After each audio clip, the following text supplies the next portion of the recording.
The strength of water takes on many, many forms. Just as each of you has a unique and necessary strength that you bring to our community and to the work of love. So take a moment as we gather to drop down into the deep wellspring of your own spirit and bathe yourself in the strength that is the groundwater of your person. Are you a roaring waterfall, wearing rock away with sheer force of will? Are you a tiny drop of water in a crevice, breaking it open slowly and steadily? Are you buoyant, like a great salt lake, practiced at holding others aloft? Are you tenacious, like the mountain stream, finding your way down and around every obstacle that you face?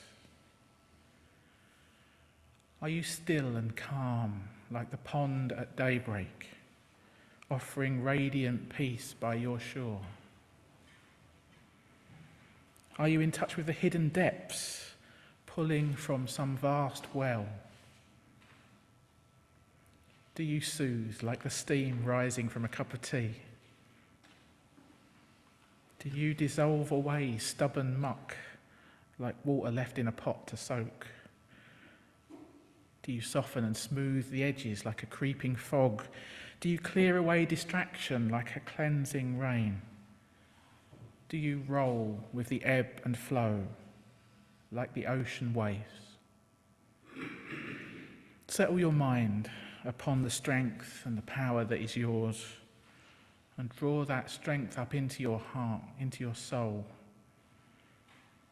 As we gather together the many waters of this one community, we need each of your powers, each of your resilience, each of your love to make us whole. With these words from Jamila Bachelda and Molly Hoosh-Gordon, welcome all who have gathered this morning for our Sunday service. Welcome to those of you here in person at Essex Church.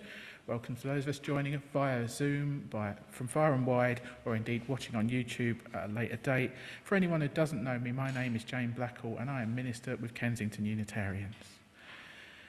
Today's service is our annual gathering of the waters. Once a year we regather to participate in this ritual of connectedness and interdependence, this symbolic affirmation of our church community. This year I've given the service the title, The Cosmic Ocean. We're going to take the watery symbolism and extend it into this spiritual metaphor that you might have encountered before. It pops up in a number of religious traditions. I've heard it in various versions from Hindu, Buddhist, mystical Jewish, Sufi sources. It comes up again and again, this idea that we are all waves on a cosmic ocean. It's a symbol of unity, of non-duality, of oneness, and it's a powerful way to think about existence and our place in the scheme of things. But before we go any further, let's start as we always do.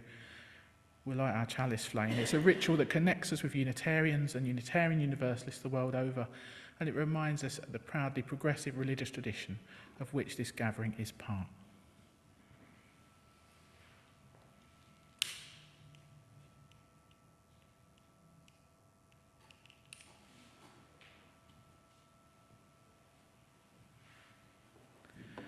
We gather as many drops, each winding our own path down life's surfaces and ruts.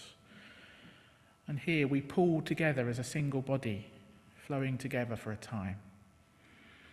Together we are a stream, at times even a river, for with our shared power and intention, we can travel towards oceans of meaning and seas of profound connection. Time to sing. Our first hymn this morning is number 229 in your green book, if you're in the church, One World This. If you're on Zoom, the words will be up on screen, as they will for all the hymns today. Feel free to stand or sit as you prefer. And maybe we'll hear this one through once, George, because I don't think we sing it that often. So, One World This.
So let's take all of those joys and concerns, both spoken and unspoken, into an extended time of prayer now. This is based on some words by Becky Edmonston Lange. You might want to adjust your position. You might want to put down anything you don't need to be holding. You might want to close your eyes. Whatever helps you to feel more settled and centered and prayerful, whatever gets you into the right state of body and mind for us to be fully present to ourselves, to each other, and to that which lies within us and beyond us.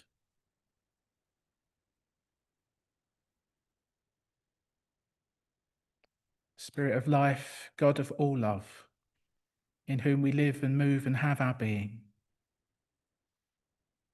we turn our full attention to you, the light within and without, as we tune into the depths of this life and the greater wisdom to which and through which we are all intimately connected.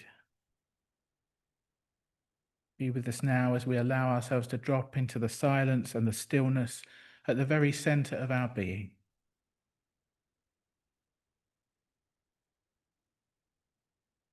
Mysterious force giving shape to life, miraculous source and river of being. Help us to know who we are, to see our place in the history of earth and the family of things.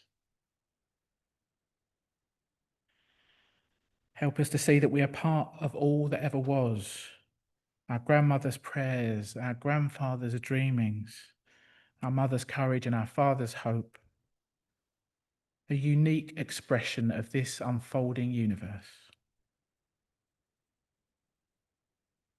In our bones lies the calcium of antediluvian creatures. In our veins courses the river, the water, the sea.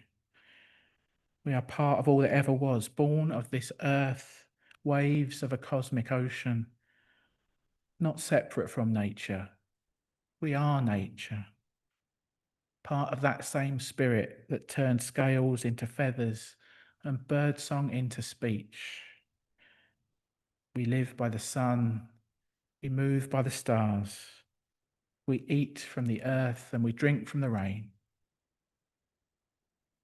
Help us to know who we are and fill us with such love for this holy creation, such gratitude for this awesome gift we call living, that we might claim our inheritance and live out our calling to bless the world and bless each other with our care. And in a time of quietness now, let us seek a higher perspective, a longer view. Starting right where we are, let us shift our awareness ever outward. Let us bring to mind those we know to be struggling this day, and that might include ourselves.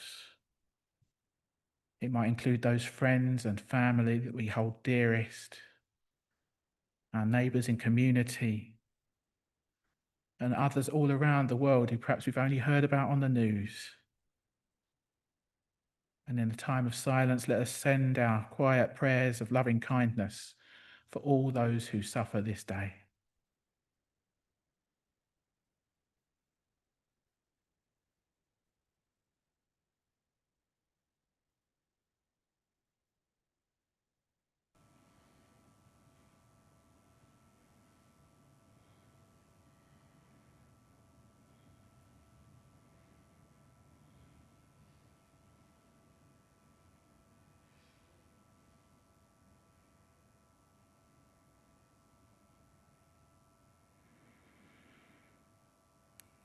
And let us take stock of our own lives, the challenges we face, and perhaps our own part in those difficulties.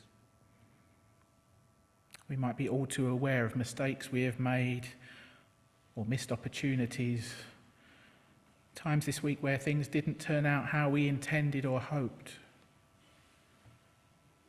And let us silently ask for what we need to start afresh this week and do better.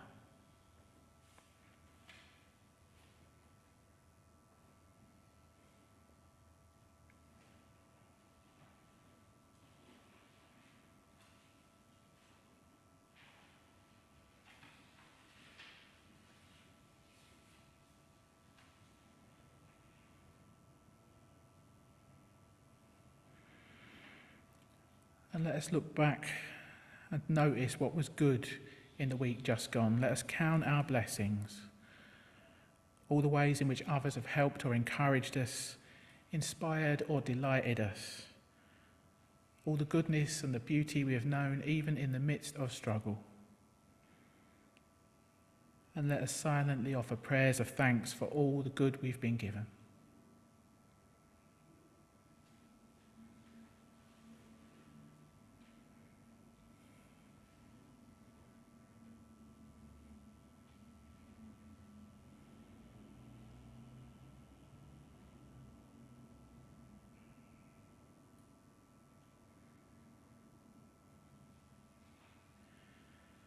Spirit of life, God of all love, as this time of prayer draws to a close, we offer up our joys and our concerns, our hopes and our fears, our beauty and our brokenness, and we call on you for insight, healing and renewal. As we look forward now to the coming week, help us to live well each day and be our best selves, using our unique gifts in the service of love, justice and peace. Amen. Time to sing again. Our second hymn today is number 233 in the Green Books, Others Call It God. It makes reference to this mystic ocean, which is the theme of our service today. Again, we don't sing this one very often, so George, if you can play this one through as well. Hymn number 233.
The Story of Wavy and Wisdom by Shamash Aladina. Once upon a time in a vast ocean lived a little wave named Wavy. Wavy had always felt like something was missing. He observed the other waves around him rising and falling, crashing and subsiding, and yet he wondered, is this all there is? One day, Wavy heard whispers among the currents about an ancient wave named Wisdom, who held the secrets of the ocean. Filled with intrigue, Wavy ventured far and wide until he found Wisdom calmly rippling near a coral reef. Ah, you must be Wavy. I sense you're searching for something more. How did you know? In the ocean, the currents tell more tales than you think.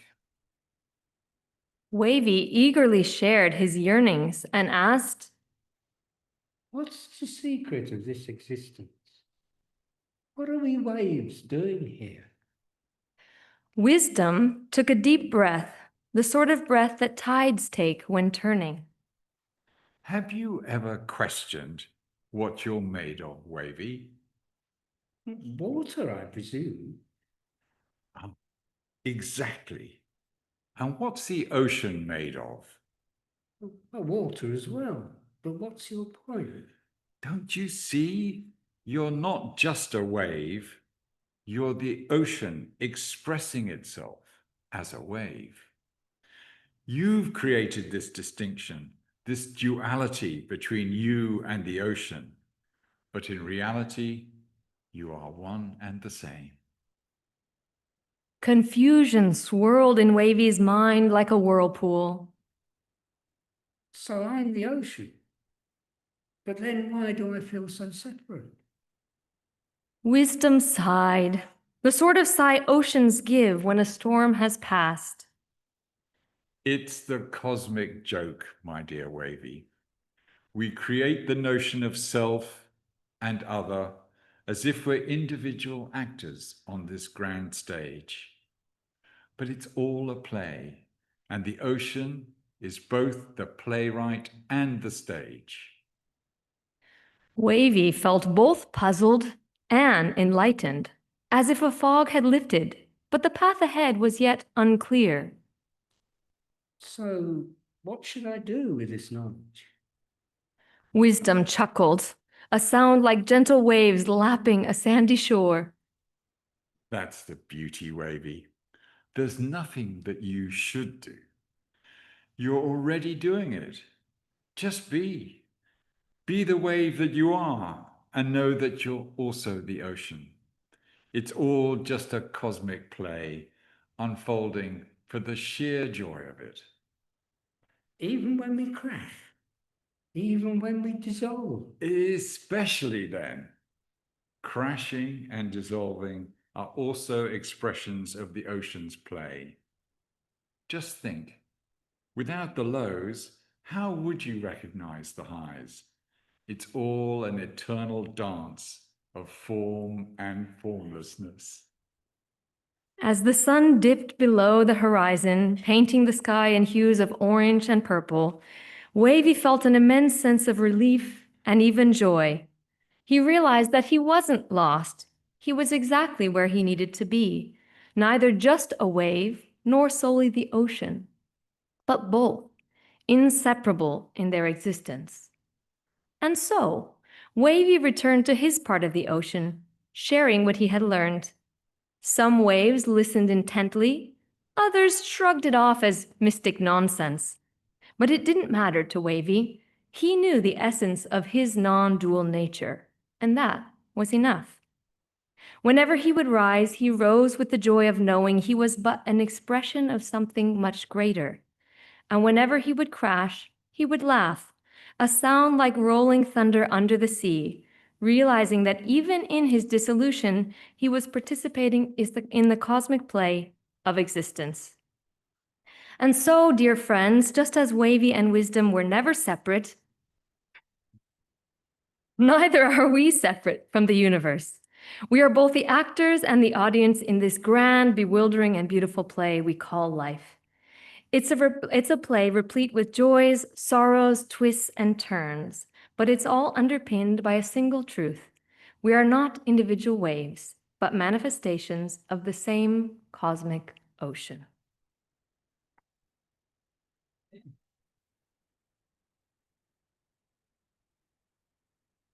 Thank you to the members of the Essex Church Repertory Company, otherwise known as John, Brian, and Han. We're moving into a time of meditation now, and I'm going to offer a longer than usual introduction, kind of a 4 or 5 minute guided meditation to take us into the time of shared silence. This is based on some words by Osho. I thought twice about including this because he was a guru that had some issues, to say the least, but the words stand. I think the words stand. This is one of those occasions where I would say, let's try and separate the art from the artist. The words are a continuation of this idea of the cosmic ocean, and they said what I wanted to say. So this will take us into a few minutes of shared silence, which will end with the sound of a bell, and then we'll hear some more lovely music for meditation. So again, do what you need to do to get comfortable. You might want to put down anything you don't need to be holding. You might want to ground yourself. If you could put your feet flat on the floor, that might help. Perhaps close your eyes. And the words are an offering. If they don't work for you, just use this time of stillness to meditate in your own way.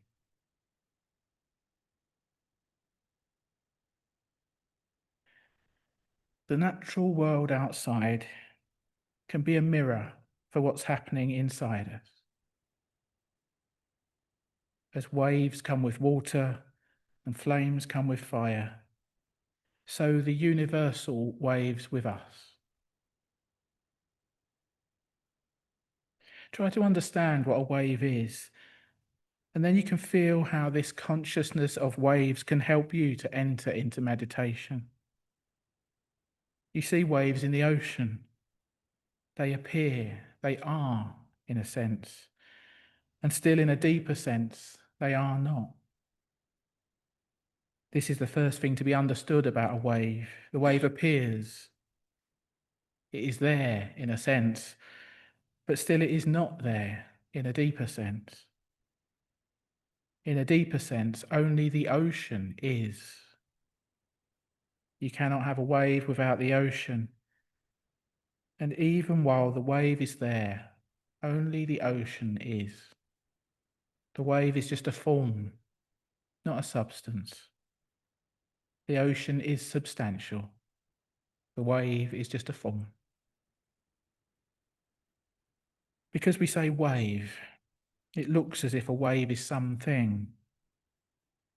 It would be better if we use not wave, but waving. There is no wave, just waving, just an activity, not a thing. A movement, not a substance. A process, not matter. The matter is the ocean. The wave is just a form. The ocean can be silent. The waves will disappear, but the ocean will still be there. Waves appear as individuals. Each has its own personality, unique and different from any other. No two waves are similar. One wave may rise, another may fade away. While one is rising, another is dying. And the reality behind both is just the same. They look separate, they look individual, but that is fallacious. We are just waves in this cosmic ocean. We are just waves in this cosmic ocean. Meditate on this. Allow the feeling to go down deep within you. Start feeling your own breathing as the rising of a wave. You breathe in, you breathe out, and the breath that is entering you was someone else's breath just a moment before.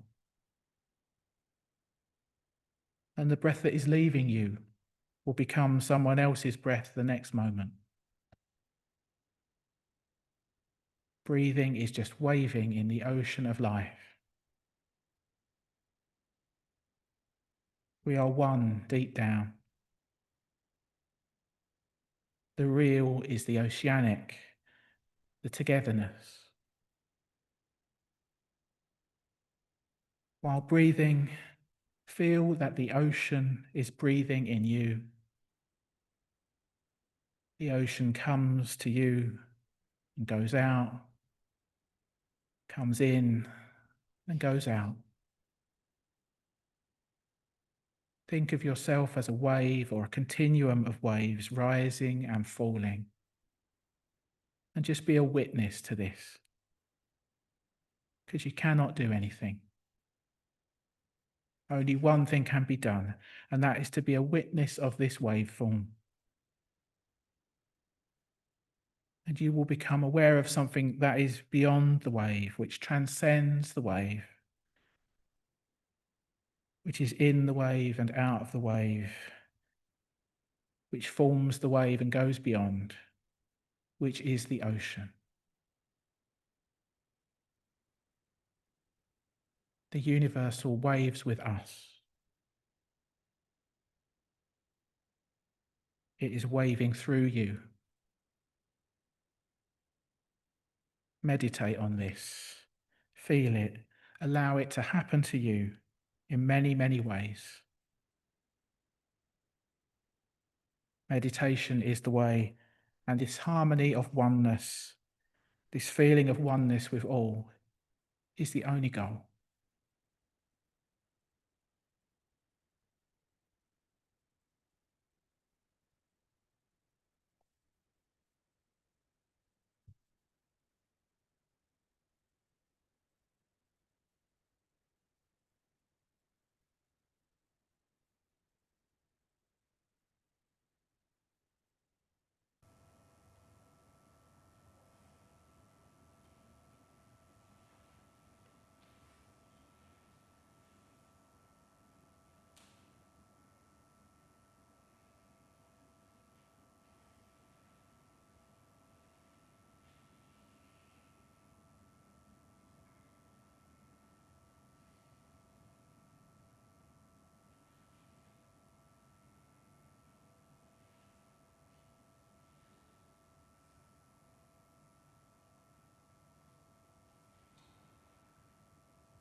This reading, a little bit longer than usual, was written for a gathering of the waters ceremony in a UU church in the States by Anna Levy-Lyons, and it's called Making Holy Water. I read it last year, and I shall probably read it every year from now on, because in a moment I'm going to invite you to join in with a ritual that's rather similar. So this is what she said. What makes water holy?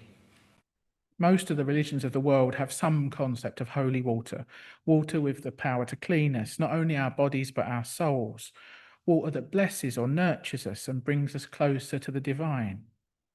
For Catholics, holy water is water that's been specially blessed by a priest. For Hindus, the Ganges River and other rivers are considered holy, each connected to a goddess. In Judaism, to make a mikveh or a ritual bath, you take pure rainwater, pour it into a basin with stone walls, and you make sure that it's flowing and not still. This water is considered so holy, so spiritually charged, that nothing can ruin it. Holy water in all of these traditions has power. Just as water that conducts electricity is also a medium for transmitting blessings and the whole juicy goodness of life. So what about Unitarians? Can we get in on this holy water thing? What, if anything, makes water holy for us? Well, to the extent that Unitarians can agree on any theology, it entails the idea that the holy is to be found in the collective, the illuminated moment of our gathering.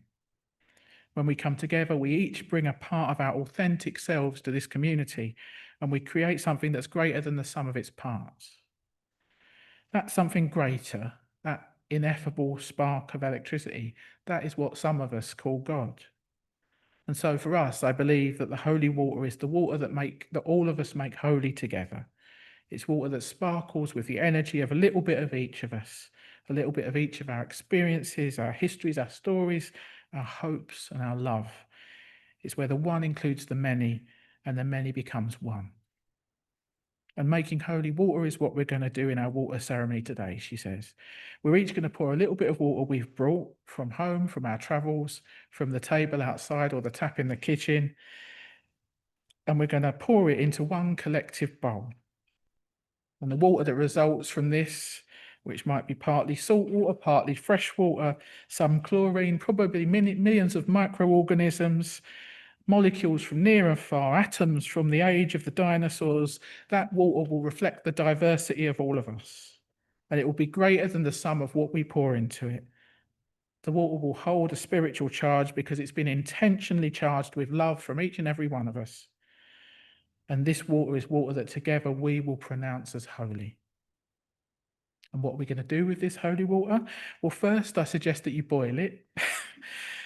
This will not diminish its holiness in any way, but it hopefully will diminish the head count of the microorganisms. And then we'll use the water to bless people. We could use it in baby naming ceremonies. When we touch the water to a baby's head, it will transmit the blessing from each of us in this room today to the baby. Or if one of our gathering is ill or dying, if they would like it, they can also be touched with this holy water and receive our collective blessing. And what is it to give a blessing? It's to give a part of yourself, part of your own internal charge. It's to say, here's a little bit of me that can become a little part of you. It can strengthen you, connect you a little more to the universe. Because I am made of the little bits of everyone and everything that ever came before me. So here's a little bit of my love, a little bit of the goodness of my life as I experience it, that I am sharing with you in a blessing. And we also save a little bit of each year's holy water to put into next year's holy water. So each year will also inherit molecules from the past years. If we do this for 100 years, the water we include today will still be there, your water. Babies born to people not born yet might receive your blessing. Elderly people in their final days on earth might receive your blessing. And you may even receive your own blessing back one of these days. So I invite you to hold your container of water and bless it. Fill it with your best prayers and visions for our world. Saturate it with your you-ness. And then when we invite you, stand up, bring it to the front and let it go. This water we have made into holy water. And may all who it touches receive the blessing and love of this gathered community. Words from Anna Levy-Lyons from the First Unitarian Congregational Society in Brooklyn. So we're going to do likewise. If you haven't got a bottle of water or water of your own, John, can you be a runner? We have got a few bottles left. So if you haven't got a bottle and you want one, let John know, put your hand up, find him. We did this for the first time in this way last year. So some of you picked up a bottle from the desk. They are bottles of last year's holy water that are going back in for another go. You're absolutely welcome to join in if you want to join in too, musicians. And maybe you brought a bottle from your travels, maybe you brought a bottle from your kitchen tap. And if you're at home, please join in the process too. If you hold up your water when you're ready, I will pour some from a jug on your behalf here in the church. I have faith that in some mysterious way our blessings will mingle even at a distance. So as she said in the reading, hold the water in your hands, and in whatever way this makes sense to you, bless the water. Fill it up with your best prayers and visions for our world. Saturate it with your you-ness. Imagine those prayers and visions and intentions mingling as we pour the waters into our common bowl, symbolically and mysteriously transmitting those blessings onward. And you might want to think of that symbolism of the cosmic ocean on which we are all waves. George is going to play some gentle music for us as we do this. And the invitation is just for you to come up and silently pour your waters that you've brought and blessed. Silently and reverently pour them into the bowl. And George, you can, if you want to join in, you can come up first or you can come up last. And when we're done, I'll invite you all to join in with a responsive reading.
So I invite you to join in with a responsive reading to conclude the blessing of the water.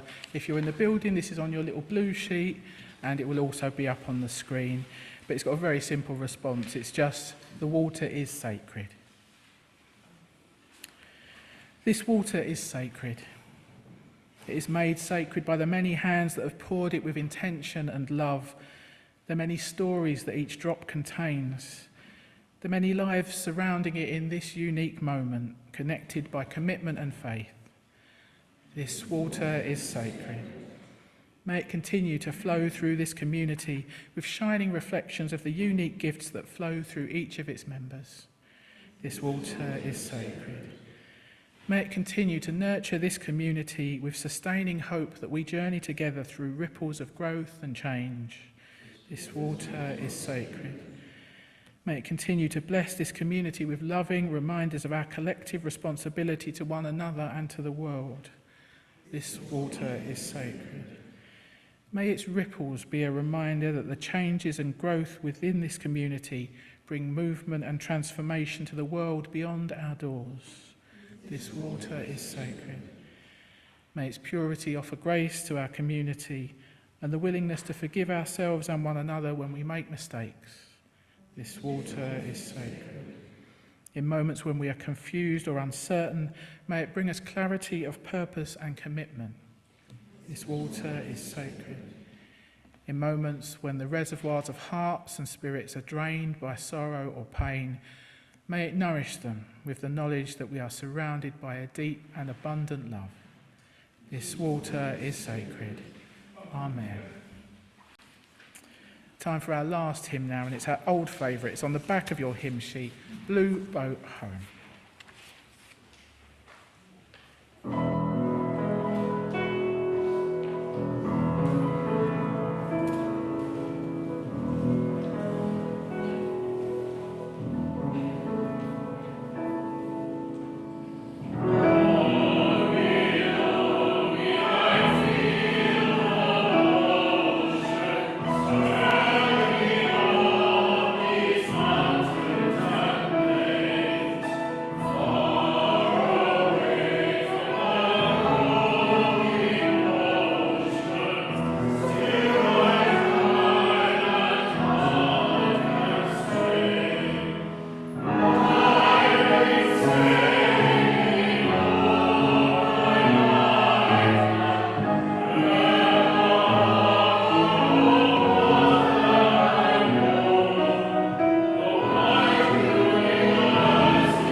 Just a few announcements then to finish. Thanks to Ramona for hosting. Thanks to Charlotte for co-hosting.